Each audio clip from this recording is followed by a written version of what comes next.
Hey guys, hope you all doing good today. Welcome back to the channel. Out on Table Rock Lake today. I actually just got done with an on the water lesson, and this is going to be a really good opportunity to do a video that I've been wanting to do for quite a while, and that's I want to teach you guys, if you don't know how to do it very well, how to skip boat docks. Because you know, skipping boat docks, it's one of the most effective ways to catch bass, and it's all about the technique of skipping. If you can't skip correctly or don't know how to skip correctly, you're just not going to be able to reach those hard to get to areas where a lot of those bass live.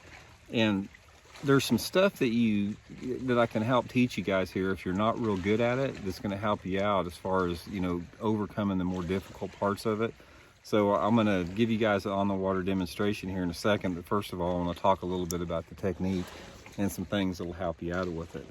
First of all, one of the big things as far as to make skipping much easier for you guys is learn to skip with a spinning rod.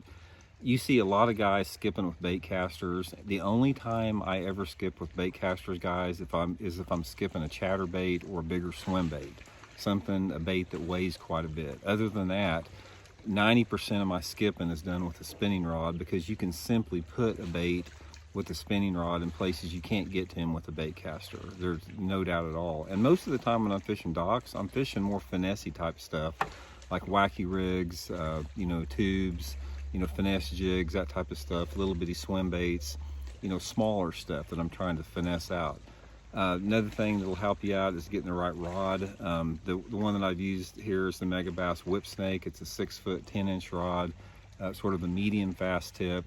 You need something that, I like something that's right around 7 feet, but not anything over 7 feet. So the 610 I found is really good for me. And then I couple it up anywhere between 8 to 12 pound test, Seaguar and Vizex fluorocarbon, straight fluorocarbon, no braid to fluorocarbon for me, as you guys know. So anyway, the key on that is there's a couple different mechanics that you need to be aware of as far as getting good at it. But the main thing, guys, is you just have to spend time practicing with it, because skipping docks or skipping a bait under trees or around any object, that type of stuff, it's very similar to skipping a rock.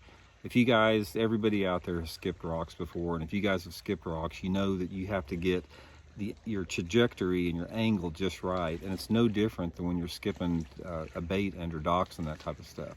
So anyway, I'm going to take you to a dock here, show you guys how I go about it, and let's check it out. Okay guys, the first thing that I want to go over with you is the boat positioning. One of the big keys in correctly and effectively skipping docks is you've got to get your boat positioning right. What you want to do is you want to make sure you're not too close, not too far away. So most of the time I like to stay within like 30 to 50 feet from the dock. That's a big part of it. So what I'm looking for here is, when I'm fishing around these docks, I'm trying to determine where the sweet spot is around the docks. And most of the time, it's going to be anywhere you have shade, particularly around the walkways on these docks. So as you can see here, I'm going to position the boat. I'm going to show you guys this walkway here, and I'll sort of show you where my target is that I'm aiming for. Now, on this particular dock, if you can see the float halfway down the dock there, that shade behind there is my target. That's going to be a high percentage area. That's going to be where that fish is going to be in for the shade. So what I want to do is I want to position my boat where I'm at the right angle and the right distance away from it. So right here is about perfect. I'm about 40 feet away from it, and it's ready to go. So the thing that you want to do is you have to get familiar with how heavy your bait is, because every bait will skip different. I prefer like a 1/4 ounce bait. And when you get ready to skip, start out, you want to, you know, have probably, you know, 2.5 feet of line out or so on there. And when I'm doing that is I want to go back and forth like that to get my rhythm. This is like, it's like a warm up a little bit before I do it, because I want to get that trajectory just right. I keep it low to the water, just like that, underneath it. Perfect every time. That's the whole key. You may have to get lower, you may have to get higher, but it's just like skipping a rock underneath there, just like that, guys.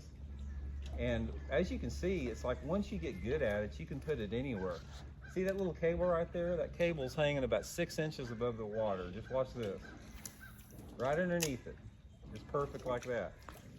So that's the big key, guys, right there. skipping docks or skipping in general, it's easy to do. It's just a matter, you just have to practice it. It's like a golf swing, it's like a baseball swing, it's anything like that. It's a matter of getting your rhythm down. You've got to get the rhythm, you've got to get the momentum, and you got to get that right arch and the pendulum. It's sort of like a golf swing or something like that. It's all about balance and rhythm.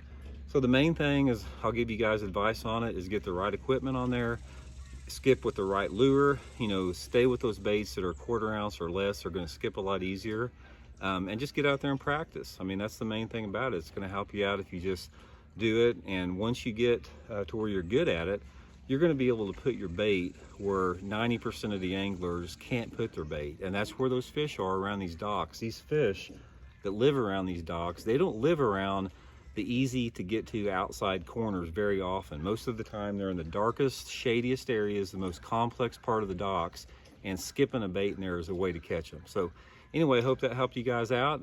Like I said, it's one of my favorite ways to catch them. It's a fun way to catch them if you have docks, or you can use it around overhanging trees, whatever. So hope you enjoyed the tip, guys, and I'll see y'all next week.